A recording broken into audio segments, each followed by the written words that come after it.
আসসালামু আলাইকুম সবাইকে। আপনারা সবাই কেমন আছেন? আলহামদুলিল্লাহ, আমি আল্লাহর অশেষ রহমতে ভালো আছি।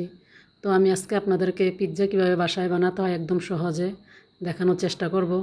আসলে আমি আজকে 2 দিন খুব অসুস্থ, তো পিৎজাটা আমার মেয়েই বানিয়েছে। আলহামদুলিল্লাহ, সবাই দোয়া করবেন। আমি শুধু মেয়েকে হেল্প করেছিলাম, আর বাকিটা আমার মেয়ে আলহামদুলিল্লাহ করেছে। আমি অসুস্থ হয়ে আসলে বুঝতে পেরেছি সন্তানের প্রয়োজন জীবনে কতটা।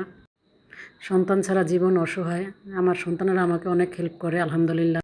তো কীভাবে পিৎজাটা বানিয়েছি আপনারা ভালো করে যদি খেয়াল করেন তো অবশ্যই উপকরণ সহ সব কিছু দেখতে পাবেন। প্রথমে আমি মাংসটাকে ম্যারিনেট করে নিয়েছি, তারপর সুন্দর করে ভেজে নিয়েছি। মাংস ভেজে নেওয়ার পর উঠে রেখেছি। আমি যে ডোটা তৈরি করেছিলাম সেটা আমি আটা দিয়ে করেছি, নর্মাল আটা। ইস্ট দেওয়ার পর আটাটা এমনিতেই সুন্দর হয়ে যায়। বাইরের খাবার খাওয়ার চাইতে নিজেরা বাসায় তৈরি করে খেলে সেটা স্বাস্থ্যসম্মত অবশ্য হয়। আমাদের বাচ্চাদের জন্য, আমাদের জন্য, সবার জন্যই পারফেক্ট খাবার আয়োজন হয়ে যায়। ভিডিওটি আপনারা ভালো করে দেখবেন, দেখলেই বুঝতে পারবেন আসলে কীভাবে বানানো হয়েছিল।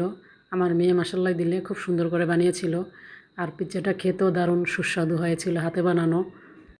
আপনারা যদি আমার ভিডিওটি অবশ্যই লাইক করেন, পছন্দ করেন, তো আমি আমার মেয়েকে আরও উৎসাহ দিব আপনাদের সামনে আরও সুন্দর করে উপস্থাপন করার জন্য বিভিন্ন নতুন নতুন আইটেম।